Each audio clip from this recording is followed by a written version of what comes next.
about to get a tour of all the biggest Escobar buildings by an ex-drug dealer. Is that what's happening? That's what's happening.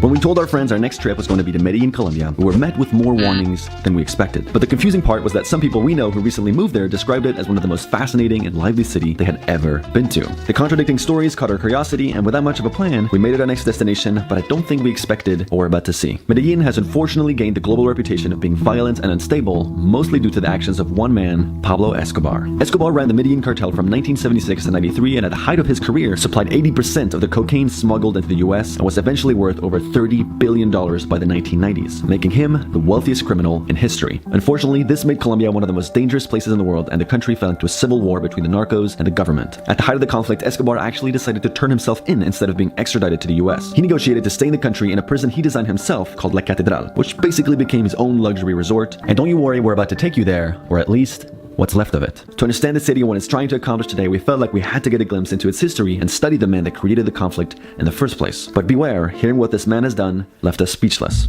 So we found this guy, we got a hookup through a friend. He's actually an ex-drug dealer, but he's an amazing guy. He's got all these stories about all the Escobar buildings, so we thought it'd be better than just showing up on our own.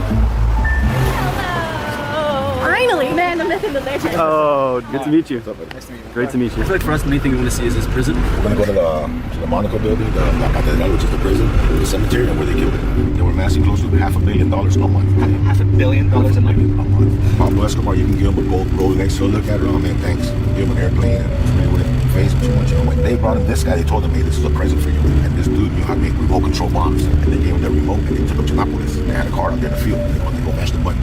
And they said when that bomb went off and that car exploded, that his face looked like a little boy. He was so excited, so happy. He said that was the best present they ever gave him. A freaking car bomb. A lot of people love him because they never saw that devil in him that come out, you know. Freaking transformation, you know. Where that little rail's at, that's a 2-story penthouse. That's where him and the family live. And on all these other floors, whole families of the bodyguards live there with them. The bodyguards were here all the time with the family. Right? The wife was never alone. That's where Pablo's parking was at. That little rail that sticks out in the middle over there, kind of, that's a swimming pool. He had a 360-degree view of the whole city. A. Escobar. His name was on there with neon lights. So when you drove by Poblado Avenue, Oh yeah, wow. there was nothing like this building in this whole side of the mountain. How often would he come to this? He lived here. Full time. He lived here, yeah, with the wife and the kids. Guys closest to him, Popeye being one, says you can look at Pablo in the eyes and you're going to see fear in his eyes. Very, very few people ever heard him say a curse word. So where are we going right now? To La Catedral, the prison Pablo built for himself. So why did you pick this spot for the prison? This spot is where he grew up in a house. One way up, one way down. Did he ever leave the jail? Oh yeah, he left whenever he wanted. He was here for 13 months. One of the agreements was he wasn't going to traffic no more. Of course, he kept doing that.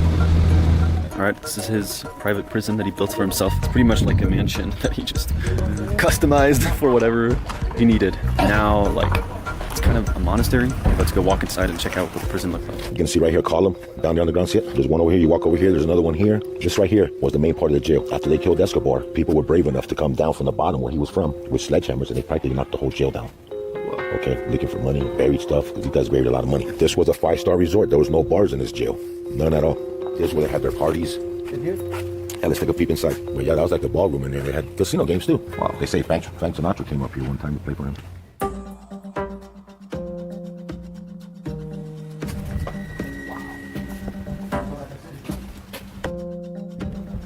What do you think?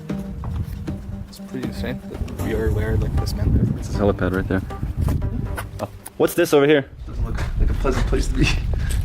This side over here is it's where they used to kill the people. They would kill the people in That's here? where we kill the people. Right over here we kill them. Because on the other side, there's the jail inside the jail. You bring them over here and kill them. Wow. And then chop them up in pieces and burn them. They never found nothing. No evidence of nobody, no bones, no nothing. Disintegrated everything.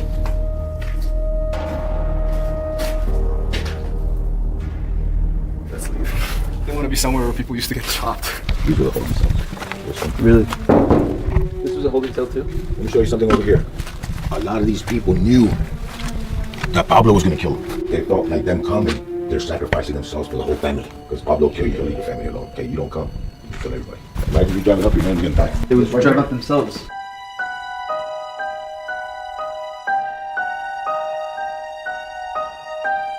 That's the frame of his bed. No way. Yeah. Kind of wandering off track a little bit here. See what else we got.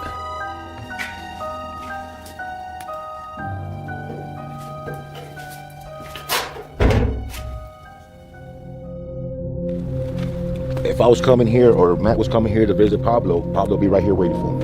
It's fun. You get like almost an uneasy feeling being here. You're getting that too, Dave? Yeah.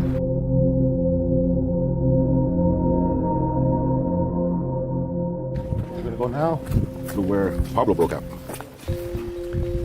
When Pablo had the contractors build this part, he told them build it with plaster. Don't put mortar cement. Pablo practically got here and kicked the door down. I mean, the wall, and they took off. 10 of them. Okay, here? Yep. This is the path? So this is where Pablo Escobar escaped on the night that he escaped. With 10 dudes, he just walked through here. 2 in the morning. That's so crazy. They jumped across here, jumped over that ridge, and right behind that last little ridge we see there is where it goes down. And right on the top there was more men, money, more weapons, and they kept going. Pablo had a cell phone with him. He decides he's gonna make a phone call while he's up there. All of a sudden the helicopters start coming around. That picked up the phone call. Popeye kept telling him they're gonna catch us with these phones. And he told him, man, I need these phones to contact my families. If you're scared, turn yourself in. And that's when Popeye turned himself in. And shortly after they killed Pablo. In the signal here, he sees Pablo Escobar looking out the window, talking on the phone. He calls the dad and he says, Dad, we got him. He goes, son, are you sure? He goes, Dad, I made eye contact with him. It's him. He goes, where's everybody at? Dad, I'm alone. He goes, park around here. So he parks here, just waiting. So Pablo kept telling him, Dad, hang up the phone. They're gonna kill you. No, keep writing down. He was writing down the new propositions that Pablo Escobar wanted to propose to the government to turn himself back in. But there was going to be no turning himself back in. They wanted him dead. Remember, the guy's already parked here. They're surrounding the area. He told his son, hold on, I hear something. Those are the last words he said on the phone call. But when he put the phone down and he walked to the rail, he seen the cops coming in. They shot Limon right there because Limon was on the first floor. He managed to jump out that window, land on that roof. There was cops over here shooting at him. He was shooting at them. But the guys that got him was 2 snipers that were up here. One shot him in the shoulder, the other one shot him in the hip, and that's when he fell towards the middle of the roof. And that's when I say he got the gun and killed himself. They showed a lot of scenes that the guy ran up to him and boom, shot him. Could have been. I wasn't here.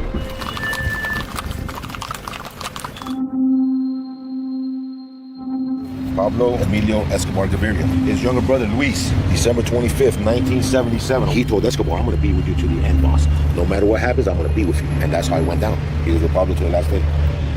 After a few days in Medellin, all we had really noticed was the kind, generous, and proud people of Colombia. So hearing the story of what this man once did was such a shock. Colombians say God made our land so beautiful it was unfair to the rest of the world. So to even the score, God populated the land with a race of evil men. But Medellin can happily say today that things are changing. See you on Tuesday for the house show.